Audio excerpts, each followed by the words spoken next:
Buenas tardes a todos. ¿Qué tal? Es un placer tenerlos de nuevo por acá. Y pues ya hoy sí vamos a estar hablando de temas de álgebra abstracta.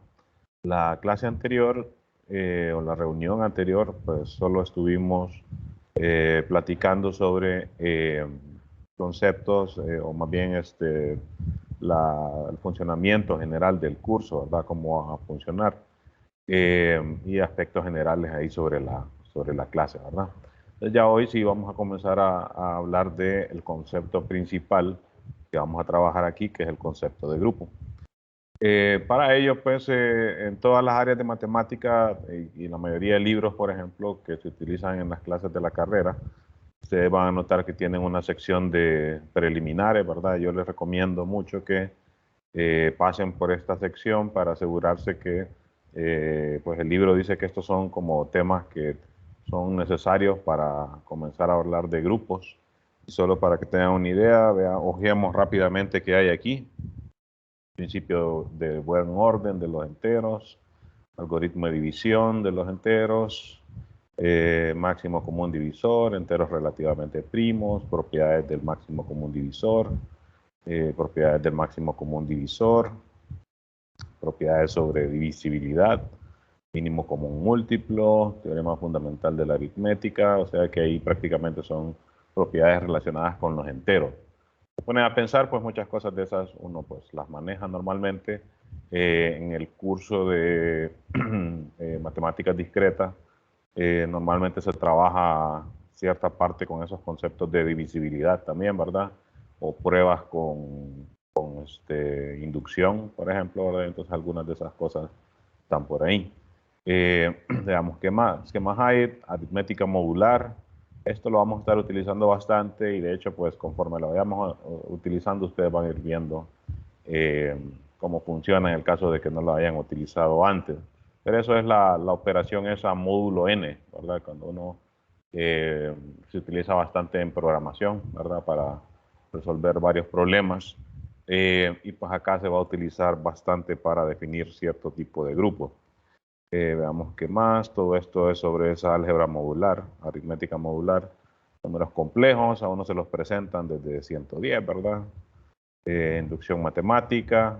Les hablaba que en matemáticas discretas por lo menos se habla un poco de ello, ¿verdad? Relaciones de equivalencia. Es un concepto relacionado con, pues, precisamente relaciones, ¿verdad? Y estas son las que son reflexivas, simétricas, transitivas, ¿verdad? Y como les digo, si sienten que algunas de estas cosas no las manejan, pues es bueno darse una ojeada por aquí, ¿verdad? Eh, Particiones de conjuntos, particiones generadas por clases de equivalencia, funciones, en casi todos los libros dan una definición de lo que es una función, ¿verdad?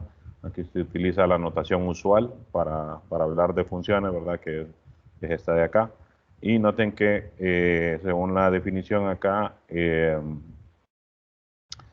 cuando uno escribe esto, este conjunto A es el dominio de la función automáticamente. Normalmente en cursos como 110 o cálculo, a uno le dan una función con un dominio no especificado y entonces normalmente en esos casos uno escoge el dominio como el conjunto más grande en el cual está definida la función, ¿verdad? Y de hecho allá pues hay ejercicios allá que se tratan de eso, ¿verdad? Determine el dominio de tal función, ¿verdad? Cuando uno escribe esto así, uno ya está diciendo que este es el dominio de la función, ¿verdad? O sea que acá digamos que no se espera que sea un problema determinar el dominio de una función, sino que más bien uno ya lo da, ¿verdad? Entonces, en esta notación, por ejemplo, voy a utilizar esta pizarrita, no es la que uso usualmente, entonces voy a experimentar un poquito a ver qué tal aquí. Eh, por ejemplo, cuando hablamos de la función raíz cuadrada en 110 o en cálculo, nosotros la quisiéramos describir mediante esa notación, sería incorrecto entonces decir que es una función que va de R en R, ¿verdad? Porque en esa notación, como les digo, aquí lo que tenemos que poner es el dominio de la función. Y de la manera usual en que está definida la raíz cuadrada, ¿verdad? Este no es el dominio de la función, sino que solo reales no negativos, ¿verdad? Entonces habría que escribirla así, ¿verdad? Vamos a ponerlo como intervalo, el intervalo de 0 a infinito, ¿verdad? Sería el dominio. Y el rango, acá no necesariamente en esa notación tiene que ir el rango, sino que el rango sí se asume que es un subconjunto de este de acá, ¿verdad? Eso, fíjense que esa definición y esta notación a veces varía de autor en autor. Hay otros autores que dicen, esto sí, sí nosotros lo permitimos, de manera que este solo va a ser, a veces se le llama, por ejemplo, conjunto de partida, de manera que el dominio es un subconjunto de este de aquí, ¿verdad? Y este conjunto de llegada y el rango también es un subconjunto de este de acá, ¿verdad? Pero en este libro, cuando uno escribe esta notación, entonces aquí esto sería incorrecto, ¿verdad? Porque acá hay que poner el dominio de la función. ¿Por qué? Bueno, así trabaja este autor y de hecho pues hay muchos autores que trabajan de esa manera, ¿verdad? Fíjense, el conjunto A se le llama, dice, el dominio de la función phi, ¿verdad? El conjunto A. Entonces este ya tiene que ser el dominio si uno va a escribir una función de esta manera, ¿verdad? Entonces, ojo, ¿verdad? Esos detallitos a veces a uno le generan problemas, ¿verdad? Hablan aquí de la composición de funciones, cuándo es que está definida, ¿verdad? Funciones uno a uno, funciones sobre. Fíjense también aquí como el libro está en inglés, pues quizás uno no está tan acostumbrado a trabajar con libros en inglés. En inglés la palabra que se utiliza para sobreyectividad es esta, onto. Y entonces hay muchas partes donde, por ejemplo, dice acá, si la función alfa y beta, dice, son funciones aquí, ¿verdad? Si alfa y beta son onto, o sea, sobre, entonces la composición también es sobre. Entonces la palabra que se utiliza, digamos, no es quizás lo que, porque muchas veces uno, para buscar un concepto en inglés, quizás uno pondría, si lo busco en un diccionario o algo, un traductor, función sobreyectiva, ¿verdad? Y los traductores, pues normalmente lo hacen textualmente, ¿verdad? Y quizás sea otra palabra la que se use. Vamos a ver qué dice Google, porque Google es bien optimizado, quizás si lo haga como uno esperaría. A ver, función sobreyectiva. Y fíjense, surjective function. Entonces usa quizás como la traducción textual, ¿verdad? Función sobreyectiva.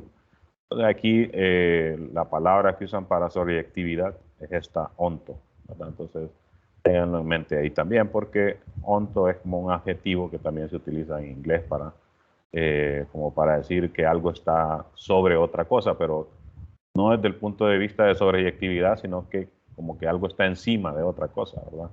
Y en ese sentido es que se traduce, ¿verdad? Entonces, si uno lo tradujera textualmente de inglés a español, entonces sería algo como función encima de, no sé, vamos a ver. Sería onto function, como queriendo decir función sobre. Entonces fíjense que la traducción es como sobre la función, como diciendo encima de la función. Entonces, ese tipo de cuestiones son como parte del inglés técnico realmente que se utiliza en matemáticas y uno tiene que como que acostumbrarse a leerlo, ¿verdad? Porque no, muchas cosas no solo funcionan así como traduciéndolas textualmente, ¿verdad? Es como una especie como de caliche, digamos, ¿verdad? En este caso de matemática, ¿verdad? Ok, veamos qué más hay aquí. Bueno, ahí termina esa parte preliminar, ¿verdad? Entonces, si sienten que algunas cosas de ahí no las dominan mucho, pues denle una ojeada a esa sección, ¿verdad? Y yo voy a arrancar de acá, del capítulo 1, hablando de el concepto de grupo. Fíjense, aquí hacen una introducción presentando un ejemplo. Yo me voy a ir, a esta sección vamos a volver, pero me voy a ir al capítulo 2 donde sí comienzan en el estilo usual de matemáticas, que es decir, cuál es la definición del concepto que se va a estudiar. Para empezar, fíjense, aquí se comienza definiendo el concepto de operación binaria. Y leámoslo textualmente, G es un conjunto, una operación binaria en G es una función que asigna a cada pareja ordenada de elementos de G otro elemento de G. si queremos como interpretar qué significa esa definición, pues tenemos un conjunto G, ¿verdad? Y una operación, dice, una operación binaria es una función que le asigna a cada pareja ordenada. Entonces, si uno la quiere describir en este sentido, digamos que queremos hablar de la operación binaria. Las operaciones normalmente se representan con símbolos como asterisco, el de suma, punto, ¿verdad? Cuestiones así. Pero como es una función, pues realmente podríamos ponerle un nombre como los nombres que usualmente le damos a las funciones, ¿verdad? F, G, H, qué sé yo, ¿verdad? Llamémosle asterisco, ya que es una operación. Entonces es una función. ¿Cuál va a ser su dominio? Bueno, según la definición dice, le asigna a cada pareja ordenada de elementos de G. Entonces si son parejas ordenadas de elementos de G, significa que el dominio es el producto cartesiano de G con G, ¿verdad? ¿Por qué? Porque este está formado por todas las parejas ordenadas que tienen elementos de G, ¿verdad? O sea, este conjunto está formado por parejas así, ¿verdad? G1, G2, donde G1 y G2 ambos son elementos de G, ¿verdad? Entonces, a cada pareja, dice, le asigna un único o un elemento de G, ¿verdad? Le asigna un elemento de G. Lo de único realmente está implícito porque si es una función, eh, vamos a ver, sí, a cada pareja va a tener asignado un único elemento, ¿verdad? De G, ¿verdad? Al ser una función. Tiene asignado dos, entonces ya no sería una función, ¿verdad? Como los círculos, por ejemplo, en el plano, ¿verdad? Que hay puntos en el eje X, ¿verdad? Que tienen dos coordenadas en Y y por tanto no es una función, ¿no? Ok, entonces una operación binaria es una función de este tipo, ¿verdad? Que tiene como dominio producto cartesiano del conjunto consigo mismo, ¿verdad? Y tiene como conjunto de llegada o codominio, se le suele decir también a este de aquí, ¿verdad? Al mismo conjunto G, ¿verdad? Entonces, ejemplos usuales de operaciones, ¿verdad? Serían en los reales, por ejemplo, la suma, ¿verdad? La suma de números reales. La suma vista como función, ¿verdad? Tiene este comportamiento, ¿verdad? Su dominio sería el producto cartesiano de los reales con los reales, o sea, R2, ¿verdad? Y su codominio o conjunto de llegada serían los reales también. Queriendo decir que a cada pareja de reales le asigna otro real, ¿verdad? Y de hecho, fíjense que en la notación de funciones, uno escribiría la suma así, ¿verdad? Como suma de dos elementos acá, ¿verdad? Digamos AB, ¿verdad? Le asigna el real, que nosotros normalmente denotamos así, ¿verdad? De esta manera. Aquí suma, de repente, para describirlo mejor, uno utilizaría una especie de notación de función más al estilo de como lo hace uno en programación, por ejemplo, así, ¿verdad? O en Excel, por ejemplo, ¿verdad? Que las funciones se les pone un nombre, ¿verdad? Y normalmente es una palabra, ¿verdad? Aquí la función suma toma una pareja, ¿verdad? Y lo que regresa como resultado es lo que conocemos como la suma de dos reales, ¿verdad? Y entonces la suma es un ejemplo de una operación binaria, en este caso en el conjunto de todos los reales. Lo mismo pasaría con la resta, ¿verdad? La multiplicación y todas esas operaciones que nosotros estamos acostumbrados a realizar con los reales, ¿verdad? Pero bueno, esas no son las únicas, ¿verdad? Realmente en cualquier conjunto nosotros podríamos definir una operación binaria. Por ejemplo, digamos que tenemos un conjunto arbitrario, digamos el conjunto con las letras ABC, ¿verdad? Y yo quiero definir en ABC una operación binaria. Bueno, entonces llamémosle a este conjunto, llamémosle A para no estarlo reescribiendo todo. Y entonces yo tengo que considerar, ¿verdad? Parejas de elementos que están aquí, ¿verdad? O sea, elementos que están en el producto cartesiano de A con A, ¿verdad? Entonces, ¿qué va a ser una operación binaria ahí, ¿verdad? Va a ser una función que a cada pareja que esté aquí, ¿verdad? Le asigna otro elemento que está acá. Noten que en este caso no hay muchas parejas, ¿verdad? Incluso podríamos definir la función como que explícitamente. diciendo a la pareja, por ejemplo, A, A, le asignamos tal. A la pareja tal, ¿verdad? Le asignamos tal otro, ¿verdad? Y así, ¿verdad? Entonces, podríamos definir una operación, llamémosle asterisco, ¿verdad? Bueno, para no volverlo a escribir, vamos a escribirlo aquí mismo. Acá una operación asterisco en A, ¿verdad? Que va a tener, para que sea operación binaria, ¿verdad? Como dominio, producto cartesiano de A con A, y como codominio, el mismo A, ¿verdad? Noten que si el codominio no es el mismo, ya no cumpliría el requisito para hacer una operación binaria, ¿verdad? Por ejemplo, la resta de números naturales. La resta de números naturales sí toma dos naturales, pero el resultado no necesariamente es otro natural, ¿verdad? 1 menos 2 menos 1 ya no es natural, y entonces la resta de números naturales no sería una operación binaria, ¿verdad? Esa propiedad, fíjense que en otros autores se le suele llamar cerradura. Uno dice que una operación es cerrada si tiene este comportamiento, ¿verdad? Que toma una pareja de elementos en el conjunto y me regresa a otro elemento que también está en el conjunto. Y como que tiene sentido decir cerrado, ¿verdad? Porque las que no cumplen con eso, digamos, tengo el conjunto de los naturales aquí, la resta, ¿verdad? Me puede dar como resultado un elemento que no está dentro del conjunto. Y en ese sentido es que se dice que no es cerrada la resta de números naturales, porque hacerla, ¿verdad? No necesariamente me regresa elementos que están dentro del conjunto. Se puede salir de ahí, ¿verdad?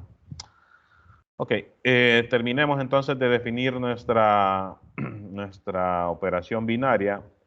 Podríamos decir, por ejemplo, déjenme pensar, quizás lo más simple, por ejemplo, sería venir y decir que a una pareja XY, ¿verdad?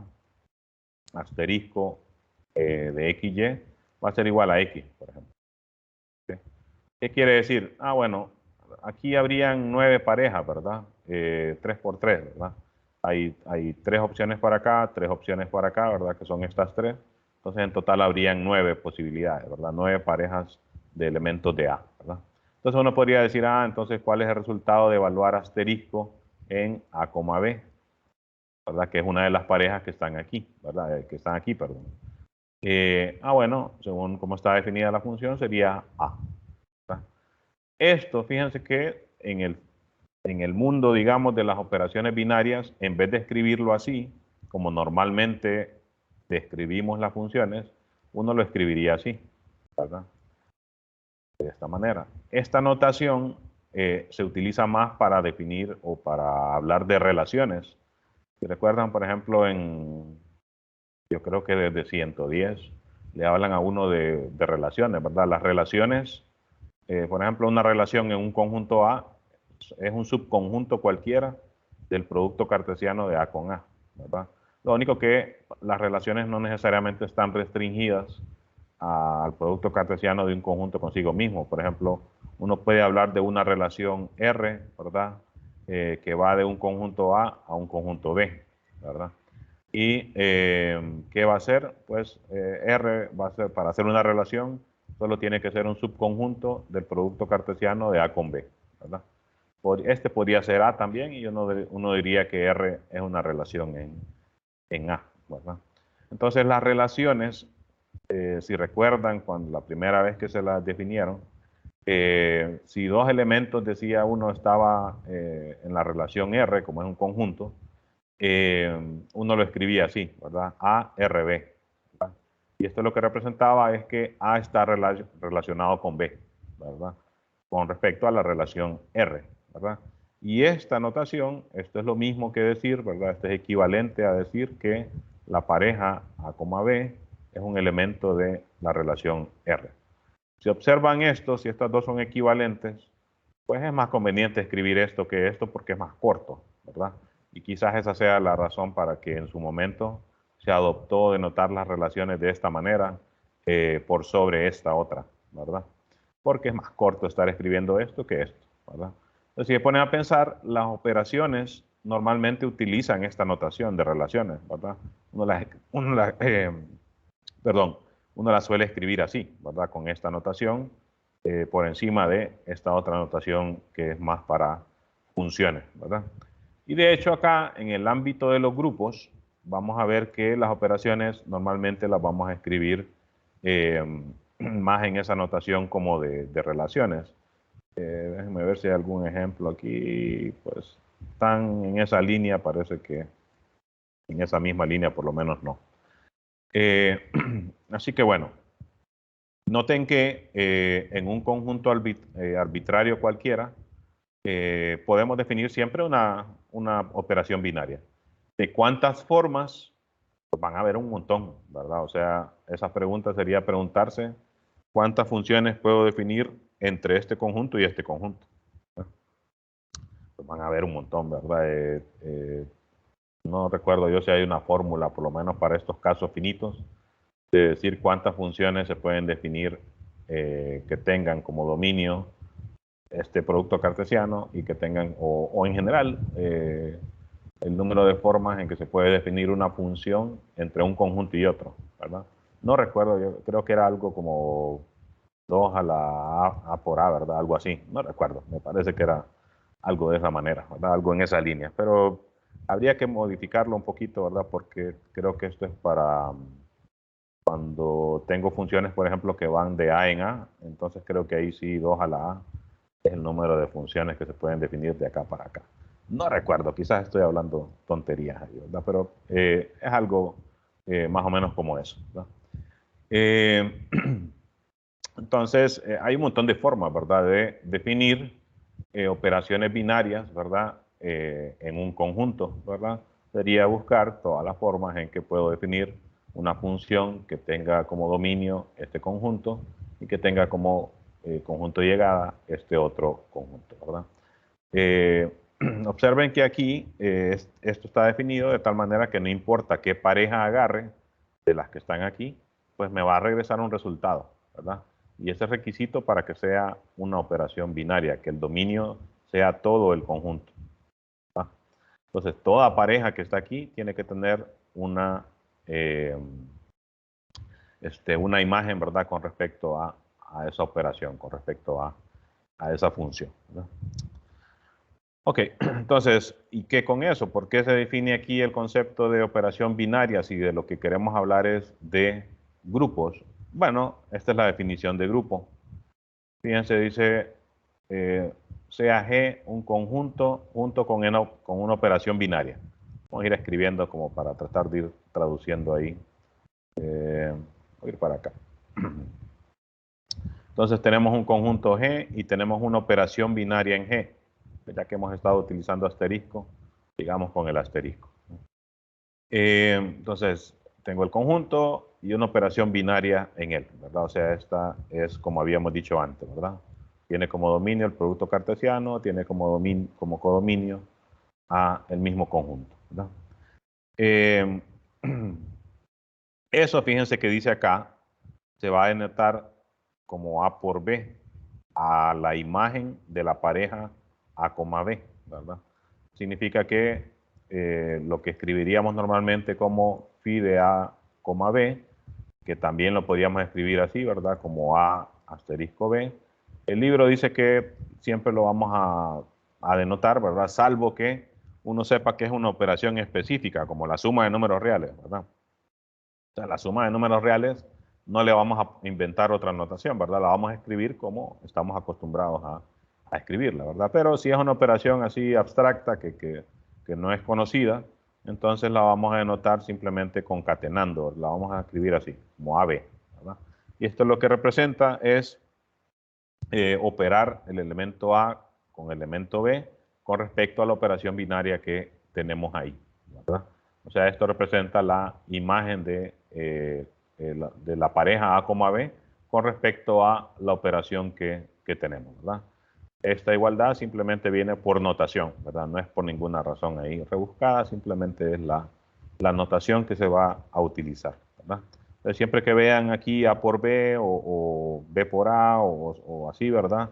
Lo que está representando es AB representa operar, ¿verdad? El elemento A con el elemento B con respecto a la operación binaria que tengamos ahí, ¿verdad? Usualmente incluso dice se le llama multiplicación, pero eso puede generar problemas porque como les digo, podría ser que la operación con la que se está trabajando sea precisamente una conocida como la suma. La suma no nos conviene escribirla así, ¿verdad? Porque nos causaría problemas porque en los reales ya tenemos algo que lo escribimos así, ¿verdad? Entonces, solo cuando no sean muy conocidas las operaciones, las vamos a describir de esa manera, ¿no? Por cierto que si alguien quiere ir preguntando, solo levante la mano, ¿verdad? Y no hay problema, no es necesario dejar las preguntas al final porque se van haciendo varias cosas, ¿verdad? Pues mejor irlas saldando ahí en el momento. Entonces, cuando quieran preguntar algo, solo levanten la mano, ¿no? Ok, entonces fíjense, decimos que G dice es un grupo con respecto a esta operación si se cumplen las siguientes tres propiedades.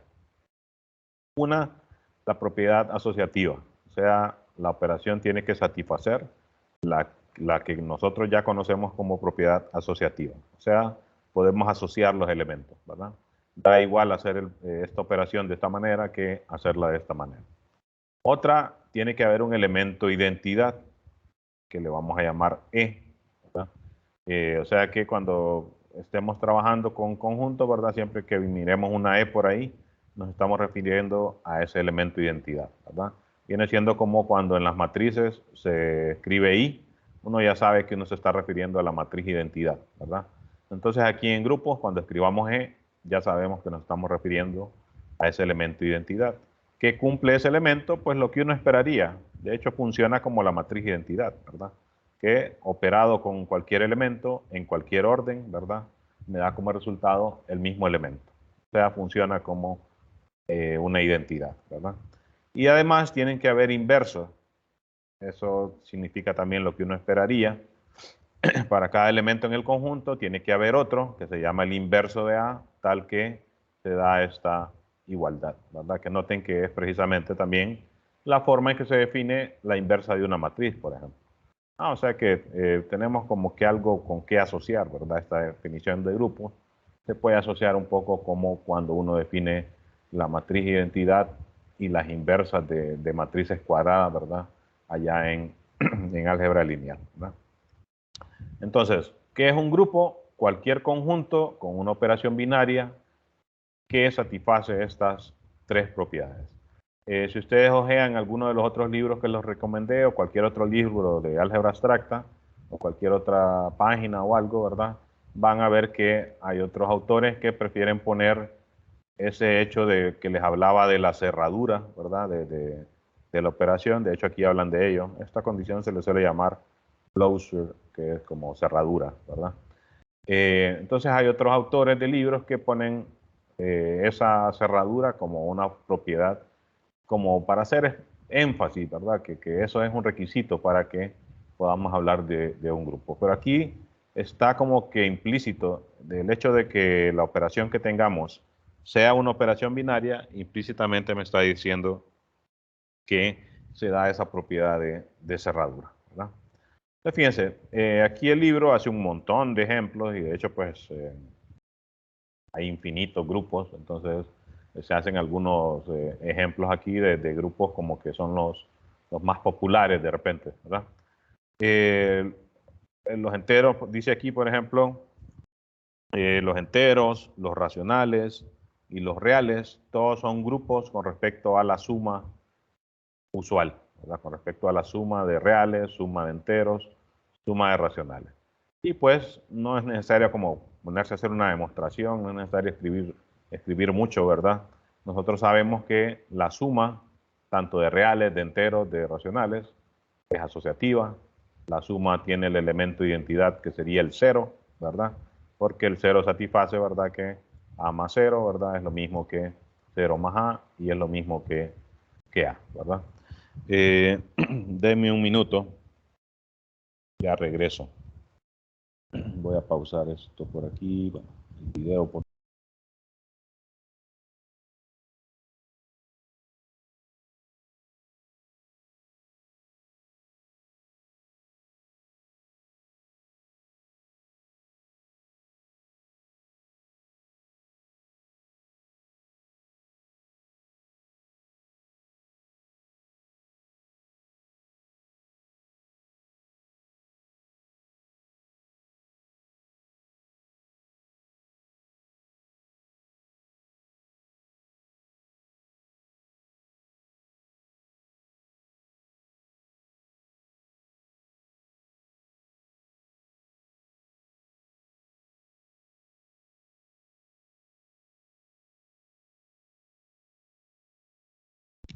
Ok, entonces les decía, la suma tiene como elemento de identidad al 0, ¿verdad?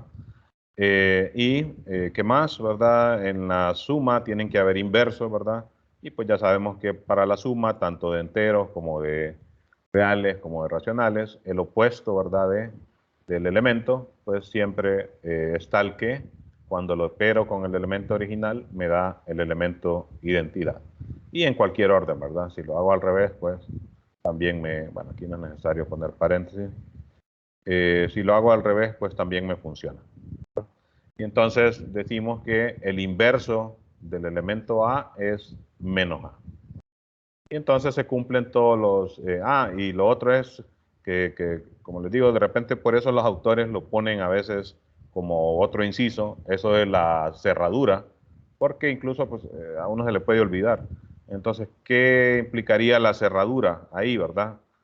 Que si yo sumo dos reales, el resultado es otro real. Sí, ¿verdad? Si yo sumo dos enteros, el resultado es otro entero. Sí, ¿verdad? Y lo mismo con los racionales, ¿verdad? La suma de dos racionales siempre es otro racional, entonces se cumplen todos los requisitos y por tanto los enteros, racionales y reales son todos grupos con respecto a la suma, ¿verdad? Aquí dicen, ¿verdad? En cada caso la identidad es 0 y el inverso de A es menos, ¿verdad? Ok, otro ejemplo.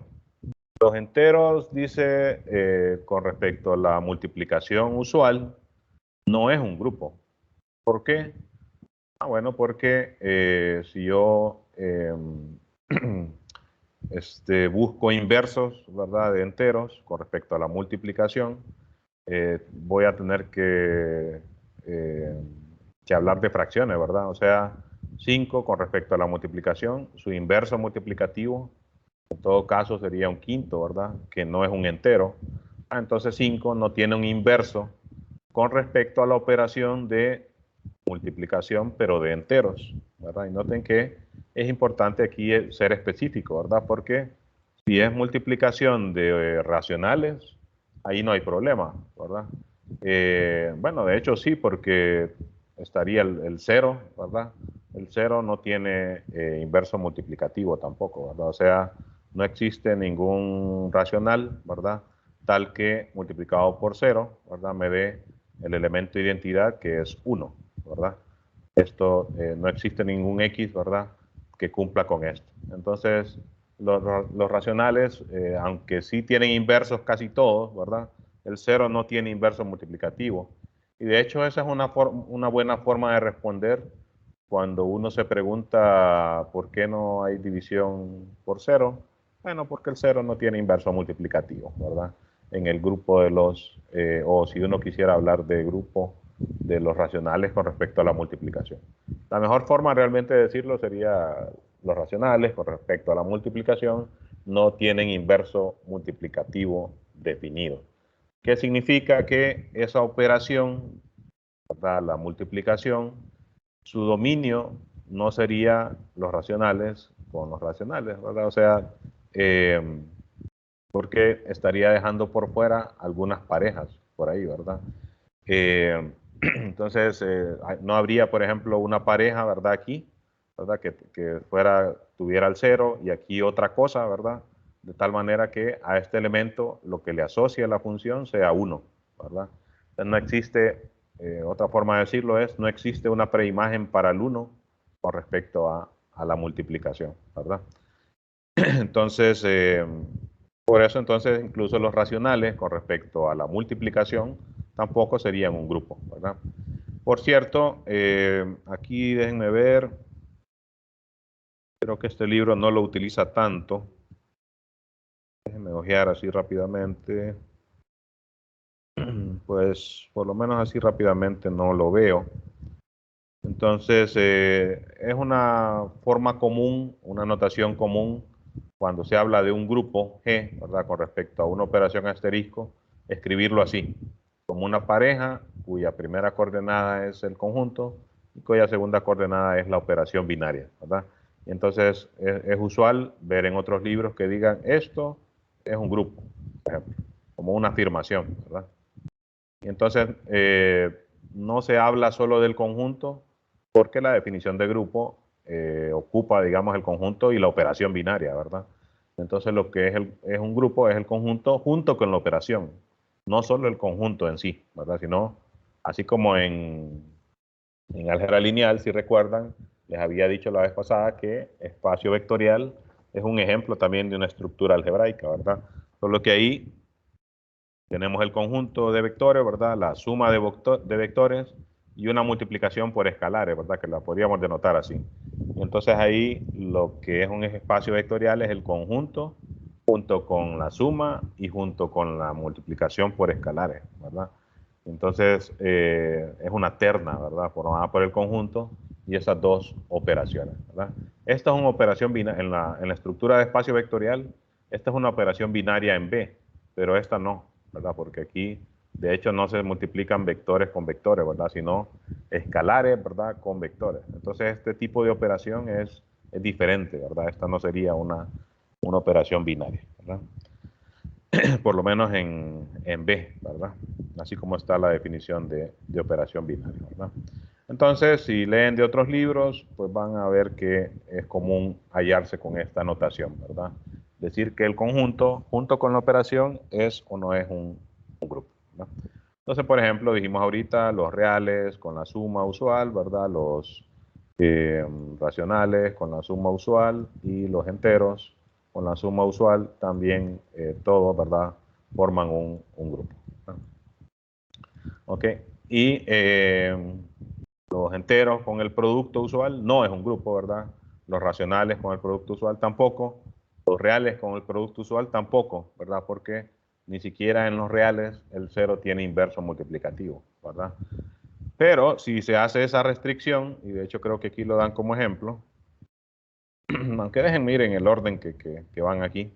Fíjense, dice, este conjunto, dice, de números complejos, el que tiene ahí i menos i, 1 y menos 1, forma un grupo con respecto a la multiplicación de números complejos. ¿Por qué? Bueno, ¿será que es cerrado? Sí, porque si yo multiplico 1 por cualquiera de estos, me da el mismo. De hecho, 1 es la identidad, ¿verdad? Si yo multiplico menos 1 por cualquiera de ellos, me va a dar otro de ellos, ¿verdad? Y las potencias de i, recuerden que cualquier potencia de i me da uno de estos cuatro también, ¿verdad? Y por tanto las potencias de menos i también, ¿verdad? Me va a dar uno de estos cuatro, ¿verdad? O sea que sí es, perdón, sí es cerrada la operación. Ya sabemos que la multiplicación de números complejos es asociativa, que el 1 funciona como identidad, ¿verdad? Con respecto a la multiplicación, y que en los complejos pues hay inversos multiplicativos, nuevamente, excepto para el 0, ¿verdad? De ahí todos los demás elementos tienen inverso multiplicativo, ¿verdad? Ok, aquí ya hablan de eso que les estaba mencionando. Fíjense, los racionales positivos, dice, sí es un grupo con respecto a la multiplicación usual. ¿Por qué? Porque si solo está considerando racionales positivos, ya está dejando por fuera el 0, que era el que daba problema, ¿verdad? Y de hecho, se podría extender, ¿verdad?, el ejemplo diciendo que los racionales distintos de 0, que aquí en álgebra se denotan así, de hecho creo que aquí en el libro más adelante aparece esta notación, racionales asterisco representa los racionales excepto el 0, ¿verdad? Excepto el 0. Entonces los racionales distintos de 0 con respecto a la multiplicación sí forman un grupo, ¿verdad? O sea, no es necesario solo dejarlo con los positivos, ¿verdad? Racionales con la multiplicación sí forman un grupo, ¿verdad? Veamos, continuemos con los ejemplos aquí. Hay bastantes ejemplos interesantes. CAS dice el conjunto de números irracionales positivos junto con el 1 con respecto a la multiplicación. Dice que este conjunto satisface las tres propiedades dadas en la definición, pero no es un grupo porque no es cerrado. ¿Por qué? Dice, porque note que raíz de 2 es un irracional positivo y operado por consigo mismo con respecto a la multiplicación, me da 2 que no es un irracional, ¿verdad? Entonces, esta operación ¿verdad? La multiplicación de números irracionales positivos no es una operación binaria, ¿verdad? Porque no es cerrada, ¿verdad? No cumple ese requisito que tome una pareja en el conjunto y me regrese como resultado otro elemento del conjunto, ¿verdad? 2 no es un irracional, ¿verdad? Por tanto, entonces, este conjunto, a pesar de que cumple con esos 3 incisos que dice aquí la definición, ¿verdad? Asociatividad, que haya identidad, que haya inverso, ¿verdad? Identidad porque aquí se le está añadiendo, ¿verdad? Dice irracionales positivos junto con el 1, ¿verdad? Porque el 1 no es irracional tampoco, ¿verdad? Pero se lo están añadiendo aquí. Pero aún así, añadiéndole el 1, no es cerrado el conjunto, ¿verdad? Y por tanto, no es un grupo, ¿verdad? Ok, las matrices con respecto a la suma usual también forman un grupo, ¿verdad?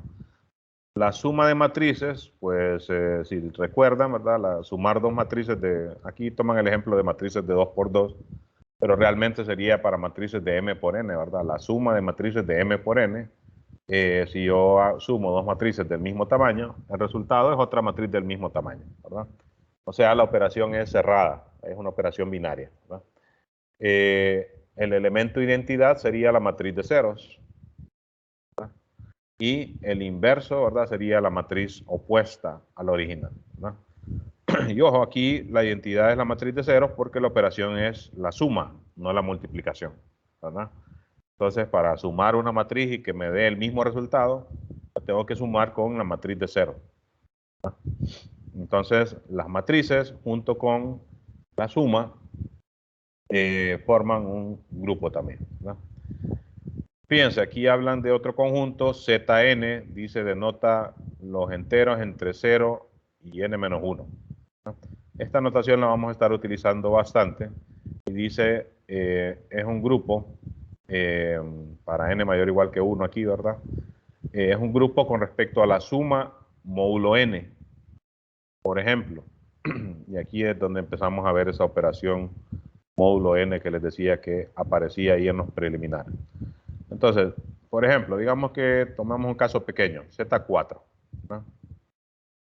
La Z que ponen aquí es la Z que se utiliza para representar a los enteros, ¿verdad? Entonces, en la pizarra normalmente lo hacemos así, ¿verdad? O en papel, ¿verdad? Papel y lápiz. Entonces, los enteros módulo 4 estaría formado por los enteros desde el 0 hasta el 3, ¿verdad? ¿Por qué? Porque noten que aquí dice que es hasta n-1, ¿verdad? Entonces, si n vale 4, pues sería hasta 3. Y dice que este conjunto es un grupo con respecto a la operación suma módulo 4. Voy a poner así, suma con un subíndice 4. Solo para diferenciarlo de la suma usual, ¿verdad? Entonces, ¿cómo se hace la suma módulo 4? Lo que hacemos es que, recuerden que la operación es a módulo n, lo que toma es un residuo, ¿verdad? Y entonces, por ejemplo, cuando uno suma 1 más 1, por ejemplo, sería con esta suma. No lo voy a estar escribiendo el subíndice ahí porque va a ser incómodo, ¿verdad? Pero aquí estoy denotando suma como suma módulo 4, ¿verdad? Entonces, sumar 1 más 1, módulo 4, pues va a ser lo usual, va a ser 2. ¿Por qué? Porque si yo tomo 2, ¿verdad? Y lo divido entre 4, el residuo de hacer esa división va a ser 0. Pero de hecho, esa división, pues uno, digamos que no estaría definida en ese conjunto, ¿verdad? 2 entre 4, pues es una fracción, ¿verdad? No es un entero. Entonces, en estos casos donde el resultado es un número que es menor que 4, pues va a ser lo usual. 1 más 1 va a ser 2, 1 más 2 va a ser 3, 3 es menor que 4, ¿verdad? No hay ningún problema. Donde hay problema es cuando decimos, por ejemplo, 2 más 2, ¿no? 2 más 2 es 4 y supuestamente esta operación tiene que ser cerrada, ¿verdad? Y vemos que 4 no es uno de estos que están aquí. Entonces ahí es donde aplicamos el módulo, ¿verdad? 4 módulo 4, que es el residuo de hacer la división de 4 entre 4. Sí, recuerdan cuando hacíamos aquel procedimiento de división, ya sea que lo hicieran así, ¿verdad? O de la otra manera, así. En cualquiera de los casos, ¿verdad? 4 entre 4 decía 1, era 1. Luego multiplicábamos 4 por 1, 4 y el residuo sería 0, ¿verdad? Y en esta notación creo que iba aquí el cociente, ¿verdad? 4 por 1, 4. Y después al restar, el residuo me queda 0, ¿verdad? Entonces, el residuo de hacer la división es precisamente el módulo, ¿verdad? 4 módulo 4 decimos que es 0, porque es el residuo de hacer la división de 4 entre 4, ¿verdad? Entonces ya en este sentido, ahí sí vemos que la operación sí es cerrada porque 2 más 2 me da 0, que es uno de los elementos que está aquí. Recuerden que esta operación, como es bastante famosa en la mayoría de calculadoras modernas, podríamos decir, aparece, ¿verdad? Ya nos vamos a ver aquí en la de, incluso fíjense en la de Windows, aparece, ¿verdad? 4, módulo 4, 7 le puse ahí, 4, módulo 4, ¿verdad? Y me da 0, ¿verdad? Y en cualquier calculadora, como les digo, moderna, pues aparece el módulo este porque es bastante utilizado, ¿verdad? Especialmente en computación, ¿no? Y de manera similar, ¿verdad? 2 más 3, ¿verdad? Sería 2 más 3 es 5. 5 entonces ya no está aquí, entonces tengo que hacerle módulo, ¿verdad? 5 módulo 4 sería el residuo de hacer la división de 5 entre 4. Yo divido 5 entre 4, el residuo va a ser 1, ¿verdad? Entonces 5 módulo 4 es 1, ¿verdad? Y podemos verificarlo aquí, ¿verdad? 5 módulo 4, 1, ¿verdad? Y así, ¿verdad? 3 más 3, 6. 6 módulo 4 es 2, ¿verdad? Y entonces, ya poniéndole la operación esa módulo n en general, pues entonces sí va a ser un grupo porque la operación va a ser cerrada. El inverso de un elemento, de hecho aquí creo que lo describen en general, el inverso de un elemento j, para j mayor que 0, es n menos j.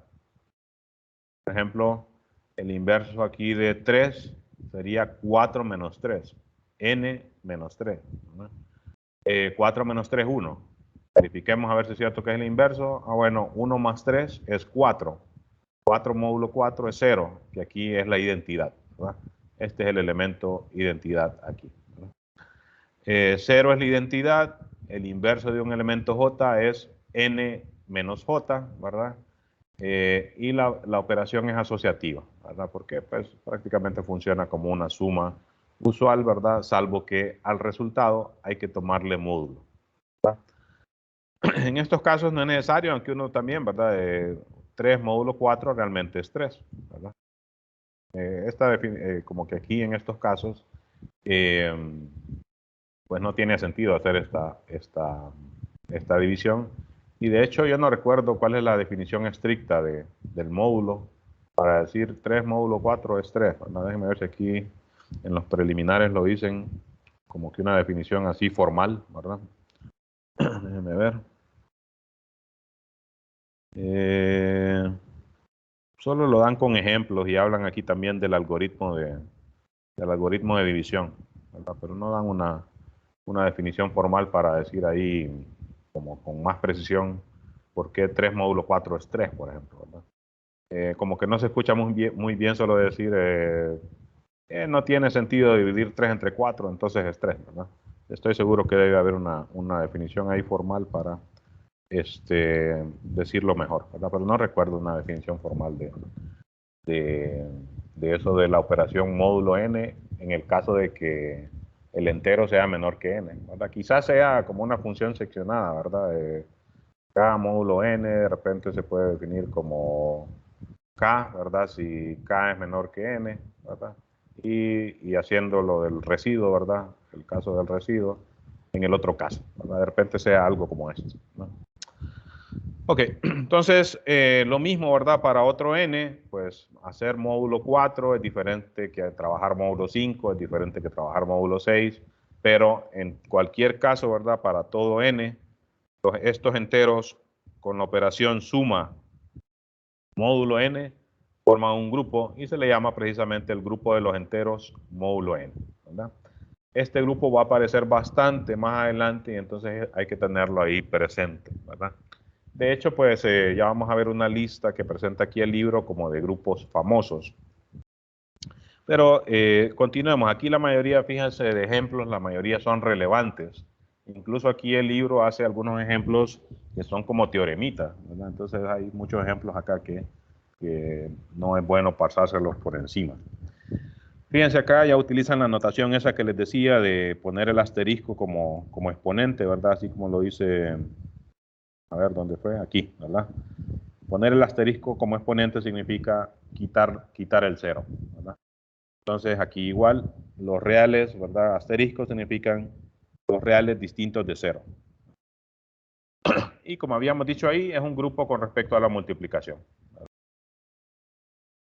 Ok. Fíjense, las matrices no singulares, podríamos decirles, o con determinante distinto de cero. Recuerden que había varias formas de definir matrices invertibles, ¿verdad? Una matriz invertible si su determinante es distinto de cero. Si, bueno, la definición textual es que exista aquella otra matriz inversa, ¿verdad? Y pues si recuerdan, había muchas equivalencias, ¿verdad? Para decir cuándo una matriz es invertible. Entonces, el conjunto aquí está hecho nuevamente para matrices de 2 por 2, pero se puede definir para cualquier caso de matrices cuadradas. El conjunto de matrices invertibles, en este caso de 2 por 2, noten que aquí está el determinante, ¿verdad? Es distinto de 0. Forma un grupo con respecto a la multiplicación. Y fíjense que el requisito de que la matriz sea invertible es precisamente para que exista la inversa de la matriz, ¿verdad? En este caso, la identidad pues sí va a coincidir con la que normalmente llamamos matriz identidad, ¿verdad? Y la inversa de la matriz, pues ya sabemos que hay varias formas de calcularla también, ¿verdad? Y en el caso de las matrices de 2 por 2, pues es esta, ¿verdad? Esta es aquello de la adjunta entre el determinante, ¿verdad? Entonces, noten aquí se utiliza una notación que no es muy usual. Esta notación es más para álgebra abstracta. A este grupo se le denota como GL2R. No está muy bonita, ¿verdad? GL viene de General Linear, general lineal, ¿verdad? Porque a este grupo en álgebra normalmente se le llama grupo general lineal, ¿verdad? El 2 es para decir que son matrices de 2 por 2. Y el R es para decir que los elementos son reales, ¿verdad? Se pueden definir matrices cuyos elementos no necesariamente sean reales, sino elementos de otro conjunto, ¿verdad? Ahí más adelante vamos a ir viendo cuando vayan apareciendo esos otros casos, ¿no? Así que las matrices con respecto a la multiplicación, siempre y cuando sean invertibles, también forman un grupo, ¿verdad? Ya sabemos, ¿verdad?, que la multiplicación de matrices es asociativa, la identidad, pues la matriz identidad, la inversa sería esta, y lo de la cerradura viene de las propiedades del determinante, ¿verdad? Si yo tomo dos matrices que tienen determinante distinto de 0, entonces el determinante del producto, aquí está, ¿verdad? El determinante del producto es el producto de los determinantes. Y si ninguno es 0, pues este tampoco va a ser 0, ¿verdad? Y por de ahí viene entonces la cerradura, ¿verdad? El producto de dos matrices invertibles es otra matriz invertible también, ¿verdad? Ok, veamos este, dice, el conjunto de todas las matrices de 2 por 2 con entradas reales es un grupo con respecto a la operación definida en el ejemplo 9. O sea, es requisito que el determinante sea distinto de 0, ¿verdad? Para que existan las inversas, ¿verdad? Básicamente es para decir eso, ¿verdad? Este ejemplo. Creo que este libro, por como plantea aquí lo de las matrices, fíjense que aquí que se empiezan a introducir, dice, un arreglo rectangular de esta forma se le llama una matriz, o sea que el libro no asume que uno ha llevado álgebra lineal, ¿verdad? Pero aquí, por lo menos, vectores y matrices, creo que sí todos habrán llevado, ¿verdad? Aunque no es requisito, creo, realmente, ¿verdad? Porque, que yo recuerde, el requisito es matemática discreta, ¿verdad? Y antes de ese no recuerdo cuál es el requisito, ¿no? Pero creo que no necesariamente, ¿verdad? Tienen que haber llevado vectores para poder llevar esta clase, ¿verdad? En ese sentido está bien el libro, ¿verdad? Porque no asume que uno sabe que es una matriz y que es la inversa de la matriz y eso, ¿verdad? En el caso de que no, fíjense que ahí se los voy a tener que mandar por lo menos si ustedes no saben qué es la inversa de una matriz, pues por lo menos irlo a buscar, ¿verdad? Ahí de dónde sale esto, por qué, ¿verdad? No es tan enredado. En el caso de que no hayan llevado vectores y matrices. Y toca, fíjense, porque van a haber varias situaciones en las que va a aparecer esto de las matrices por ahí. De hecho, déjenme recordar cómo es que está el plan de estudios. Carrera de Matemáticas UNA. A ver cómo está eso de los requisitos ahí. Ok, plan de estudios. Vamos a ver. Estructuras algebraicas 1, Es requisitos. vectores y matrices y matemáticas discretas. Ah, bueno, sí. No, entonces perfecto, ¿verdad? No hay necesidad de que alguien tenga que ir a estudiar extra, ¿verdad? Todos ya sabemos que es la matriz inversa y todo eso, ¿verdad? Sí, de hecho, entonces aquí hay un errorcito, ¿verdad? Porque aquí dice 221 y debe ser entonces 211, ¿verdad? MM211 que es vector. Muy bien. Gracias ahí a quien lo dijo también. Ok, perfecto. Entonces no hay ningún problema. Podemos hablar tranquilamente de todos esos conceptos relacionados con matrices. Y si no, pues ahí sí vamos a tener problemas porque les iba a tocar ahí estudiar un poquito extra. Ok, vamos ya se nos fue la hora prácticamente, vamos a terminar hoy hablando de este ejemplo. Fíjense, dice, este ejemplo, este autor es bastante, que le gusta bastante la historia de la matemática, habla bastante de autores, ¿verdad? Que quién fue el primero que hizo tal cosa, ¿verdad? Aquí fíjense, dice, este ejemplo se le atribuye a Euler en el 61. En su libro dice tal, ¿verdad? En 1895, Weber dio un tratamiento extensivo de este ejemplo que vamos a ver acá. Ok, si les gusta la historia, pues en ese sentido es bien interesante este libro porque hace muchos apuntes así históricos, ¿no? Dice, me voy a ir a lo puntual para describirlo rápido. Se le va a llamar UN a los enteros menores que n y relativamente primos con n. Fíjense, aquí dan un ejemplo. Para n igual a 10, los enteros positivos, ¿verdad? Menores que 10 y relativamente primos con 10 son 1, 3, 7 y 9. ¿Por qué? Porque los divisores en común que tienen 10, bueno, 3 y 7 son primos, ¿verdad? Entonces, el único divisor en común que tienen 10, 3 y 7 es 1. Pero con 9 también, ¿verdad? El único divisor común que tienen 10 y 9 es 1 también. Entonces, por eso se dice que son relativamente primos, ¿verdad? Primo es diferente que relativamente primo, ¿verdad? Relativamente primo se evalúa para dos enteros y se dice que dos enteros son relativamente primos si su único divisor común es 1, ¿verdad? Entonces, por eso, los relativamente primos con 10 son estos 4. Los relativamente primos con 12, ¿verdad? Para tener otro ejemplo, relativamente primos con 12, siempre va a estar el 1 por definición, y entonces siempre van a estar los primos que no sean divisores de él, ¿verdad? 3 sí es divisor, 5 no, 7 no, 11 no, ¿verdad? Siempre van a estar los primos que no son divisores, ¿verdad? 2 sí es primo, pero es divisor de 12. 3 es primo, pero es divisor de 12. 4 es divisor de 12. 6 es divisor de 12. 8 no es divisor, pero tiene a 2 de común, ¿verdad? Que no solo es 1. 9 tienen a 3 de común, ¿verdad? Con 10 tienen a 2 de común y entonces ahí terminamos. Estos entonces son los enteros relativamente primos con 12 y menores que 12, ¿verdad? Porque podríamos hacerlo con mayores también. Por ejemplo, 13 también es relativamente primos con 12. Pero ese conjunto UN solo considera los que son menores que 12, ¿verdad? Menores que el valor que pongamos ahí, ¿verdad?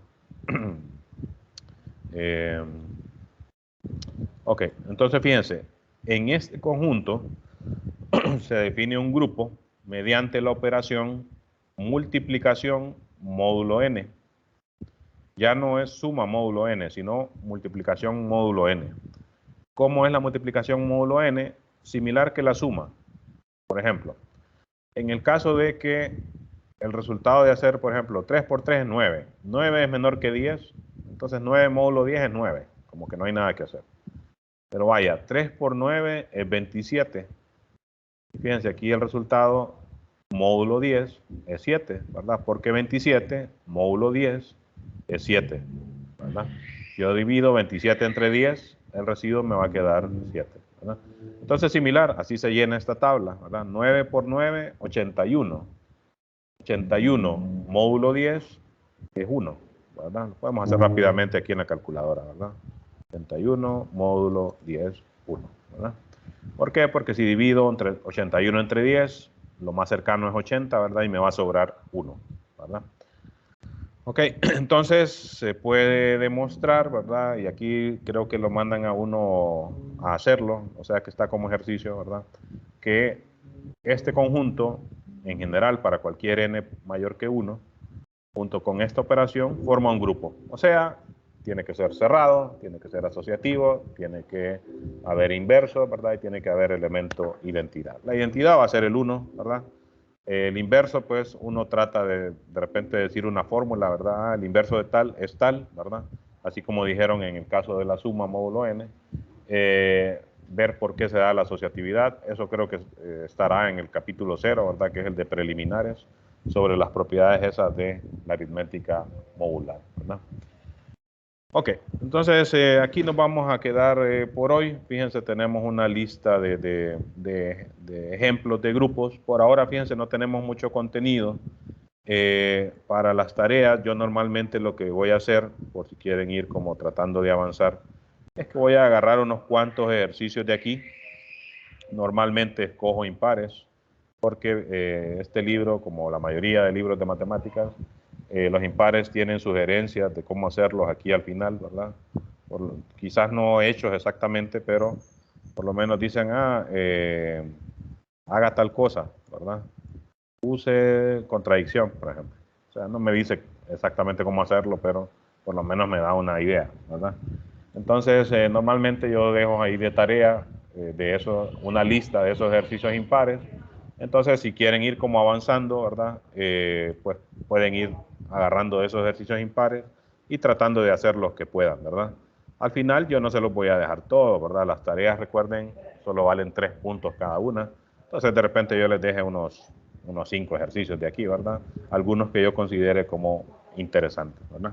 Entonces, si quieren como ir avanzando, traten de hacer algunos ejercicios de los impares de aquí, los que vean que con lo que hemos visto hasta ahorita, pues crean que pueden hacer, ¿verdad? Seguramente hay algún ejercicio aquí que tenga que ver con cosas que todavía no hemos visto. Por ejemplo, vamos a ver.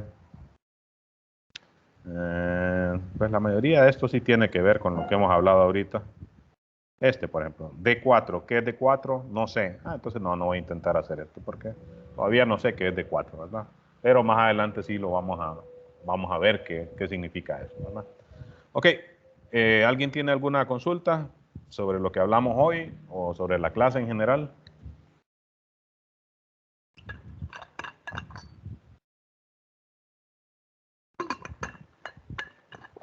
Nada, todo bien. Bueno, pues entonces aquí nos quedamos por hoy, ¿verdad?